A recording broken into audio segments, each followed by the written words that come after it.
प्रधानमंत्री नरेंद्र मोदी ने 19 सितंबर को एक बात कही और बहुत गहरी बात कही। देश को उस बात को समझना चाहिए कि हमारा दुश्मन कोई नहीं है, हमारा सबसे बड़ा दुश्मन है हमारी निर्भरता जो दूसरे देशों पर है। यह सीधा संदेश है कि भारत को अब आत्मनिर्भर बनना होगा। भारत को विश्व गुरु अगर बनना है तो उसके लिए एक ही विकल्प है, आत्मनिर्भर बनना। आज भारत अपने लिए सेमीकंडक्टर से लेकर युद्धपोत तक बना रहा है, बहुत सारे देशों में हथियारों का निर्यात भी कर रहा है, लेकिन यह काफी नहीं है। इससे भी ज्यादा और आपको जो डिपेंडेंसी है और देशों पर वो खत्म करनी होगी। इसी को लेकर प्रधानमंत्री नरेंद्र मोदी 24 सितंबर को एक मीटिंग करने वाले हैं, जिसमें जो अमेरिकन कंपनियां हैं जो भारत में अकाउंटिंग देखती हैं, वो प्राइवेट सेक्टर में अकाउंटिंग देखती हो या फिर गवर्नमेंट सेक्टर में अकाउंटिंग देखती हो, उन्हें किस तरीके से भारत से खदेड़ा जाए, उन्हें किस तरीके से स्वदेशी बनाया जाए। जो काम आज अमेरिकन कंपनी देख रही है वो काम कैसे भारतीय कंपनी देखें, इसको लेकर प्रधानमंत्री एक मीटिंग करने वाले हैं। अपने आप में यह खबर बहुत बड़ी है। आप सबको वेलकम करती हूँ अपने शो में। इस वक्त दुनिया में सबसे बड़ी जो खबर चल रही है वही आपके सामने रखते हैं। वैसे तो मैं कि इस वक्त सबसे बड़ी खबर जो है वो ये चल रही है कि एक इंपॉर्टेंट सवाल है इस वक्त दुनिया कैसे देख रही है। पता है भारत का, हमें पता है। पहले यहां से शुरू करते हैं प्रोग्राम के। अस्सलाम वालेकुम डॉक्टर साहब, वर्ल्ड कैसे देख रहा है, और खास तौर पे आप भी अमेरिका में बैठे हुए, अमेरिका जो अमेरिकन कंपनियां हैं ये अकाउंटिंग का काम सिर्फ प्राइवेट सेक्टर्स में देखती हैं, गवर्नमेंट सेक्टर्स में भी देखती हैं। कितना पैसा हर साल इन कंपनियों को भारत सरकार या फिर भारत से दिया जाता है। मैं आसान शब्दों में समझाता हूं। पहले दुनिया भर में चाहे वो सरकार हो या प्राइवेट सेक्टर हो, वो हर जो कंपनी है अपना अकाउंटिंग करवाती है। जो छोटी मोटी कंपनियां हैं ना, उनके लिए अपना उनका अकाउंटिंग फर्म्स होता है, और देश का जो फाइनेंशियल हेल्थ बताने वाली जो कंपनियां हैं, उन चार कंपनियां जो है पूरे दुनिया में जो करती है उनको बिग फोर कहा जाता है। ये चारों जो हैं वो, एक है डेलोइट, दूसरा है अर्नेस्ट एंड यंग, तीसरा है प्राइस वाटर कूपर्स, और चौथा है केपीएमसी। ठीक है, ये ही चारों कंपनियां पूरी दुनिया में कर रही हैं। और पूरी दुनिया की सरकार हो या बड़े फर्म्स हो, वो इनको पैसे देती है इस काम के बदले। कुल मिला के भारत से इन चार अमेरिकन कंपनियों को कितना पैसा जाता होगा पता है? कितना? 2024 में गया था 38,000 करोड़ रुपए पेमेंट, और 2025 में 42 या 45,000 करोड़ रुपए गया था। अब तक जा चुका है। हर साल पेमेंट करते हैं ना भारत सरकार इनको, शुरुआत में ही ये काम करने के लिए। हाँ। हर साल इनके काम के बदले पेमेंट होता है। और सबसे बड़ी बात, ये जो है ये रैंकिंग जारी करती है किस देश का फाइनेंशियल हेल्थ कैसा है। उसके आधार पे आपको दुनिया भर में आपकी साख बढ़ती या घटती है।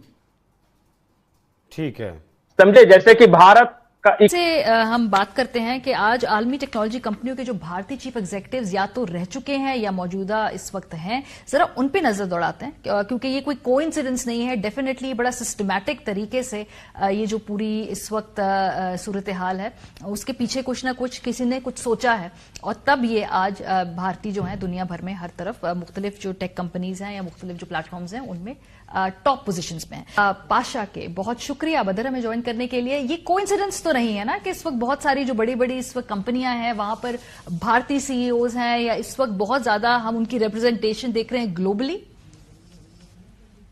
आफ्टर द ब्रेक, भासी साहब क्या बयान दे दिया प्रेसिडेंट ट्रंप ने, बगराम ही अपने ही बयान की नफी कर डाली। हाँ, अपनी पॉलिसी क्या है?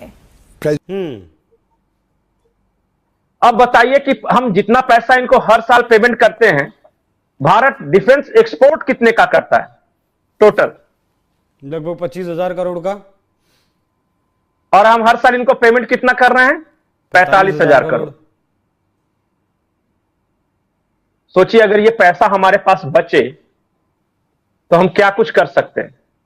नहीं, ये और पैसा अगर 45,000 करोड़ तो हमने दे दिया, अब वो हमने एक्सपोर्ट किया 25,000 करोड़ का, उसमें हथियार भी दिए हैं, तो उसमें बचत तो कम ही होगी। बिल्कुल बिल्कुल बिल्कुल, इसलिए मैं कह रहा हूं आप को मैं बता रहा हूं कि अगर ये अकाउंटिंग 4 अमेरिकन कंपनियों को हम पेमेंट देना बंद कर दे या अपना कोई स्वदेशी रहे, तो हम इस देश के हेल्थ सेक्टर में हर साल हर जिले में एक अस्पताल बना सकते हैं।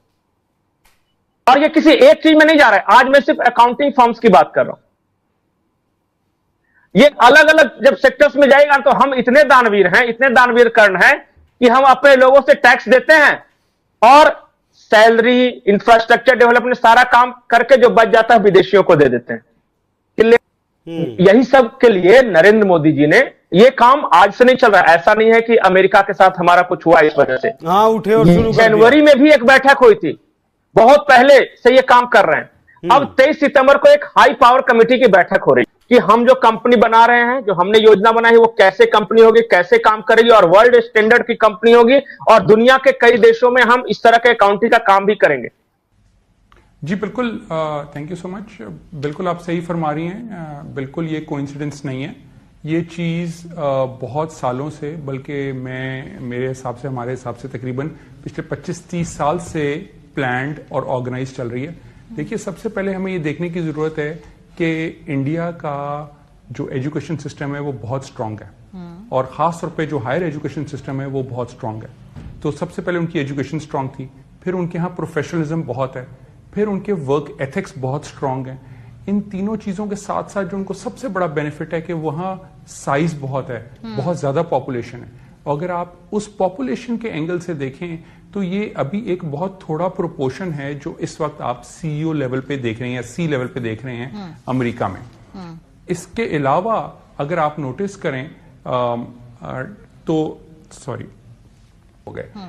उसके बाद याद रखें, हमारे यहाँ 9/11 का सिलसिला शुरू हुआ, हमारी कंट्री की पीआर खराब हुई, मगर उनके प्लेस्ड जो वहां टीम्स थी, जो वहां एम्प्लॉइज थे, वो लोग ग्रो करना शुरू हुए और आहिस्ता आहिस्ता वहीं पढ़ाई कर वो अब इस वक्त सी लेवल तक पहुंच गए।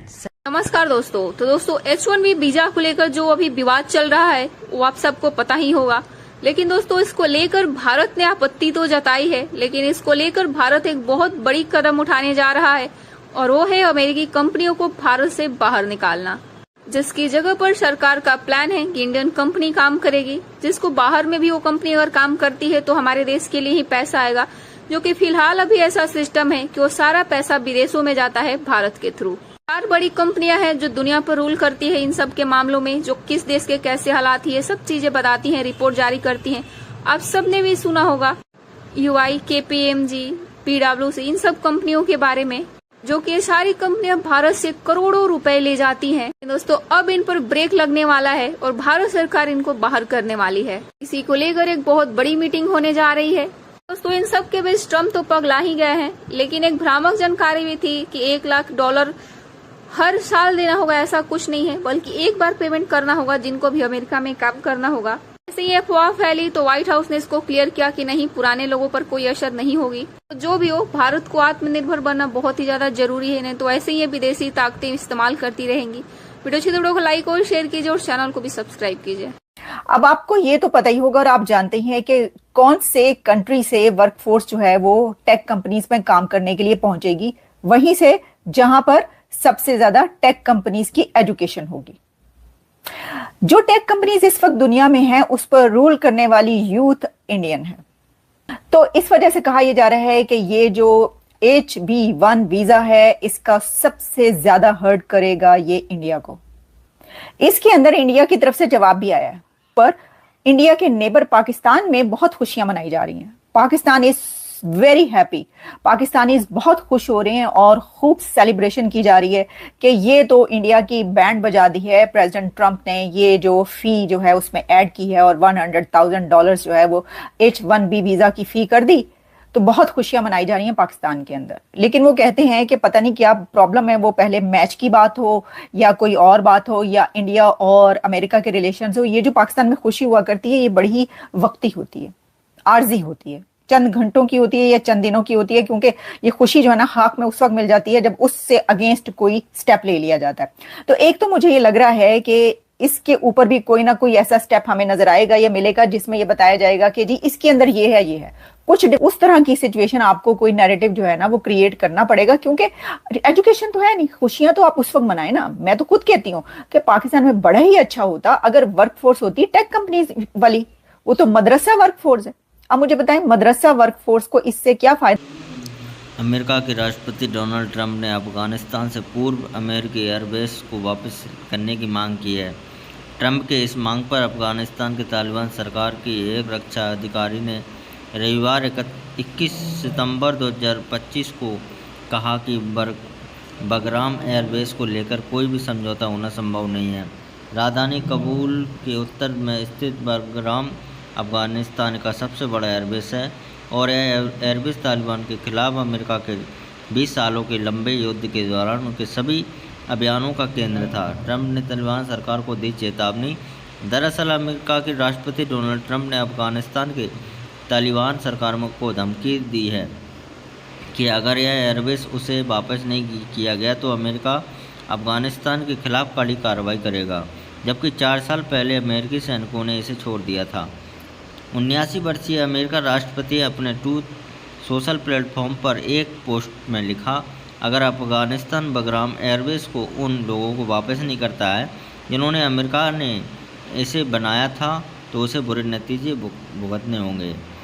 ट्रंप की इस मांग को लेकर अफगानिस्तान की रक्षा मंत्रालय के चीफ और स्टाफ फसीहुद्दीन फितरत के स्थानीय मीडिया से बयान देते हुए कहा, कुछ लोग एक समझौते के जरिए इस एयरबेस को वापस लेना चाहते हैं।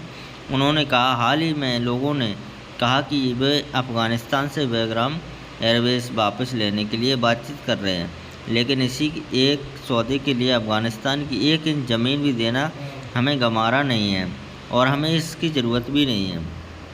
अफगानिस्तान सरकार ने बयान जारी कर दी धमकी। इसके बाद अफगानिस्तान को तालिबान सरकार ने भी इस संबंध में आधिकारिक बयान जारी करने के लिए धमकी देते हुए कहा, अफगानिस्तान की आज़ादी और क्षेत्रीय अखंडता सबसे ज़्यादा ज़रूरी है। ट्रंप ने इस फैसले की कई बार आलोचना की है। अमेरिका राष्ट्रपति डोनाल्ड ट्रंप ने बार बार बगराम एयरबेस पर अमेरिका अधिकारी खोने की आलोचना की है। यह एयरबेस चीन के साथ नज़दीक को देखते हुए अमेरिका के लिए काफ़ी ज़्यादा अहम हो जाता है। डोनाल्ड ट्रंप गुरुवार 18 सितंबर 2025 को ब्रिटेन की राजकीय यात्रा के दौरान पहली बार सार्वजनिक रूप से अमेरिका की ओर से इसे फिर से अपने नियंत्रण में लेने की बात उठाई है।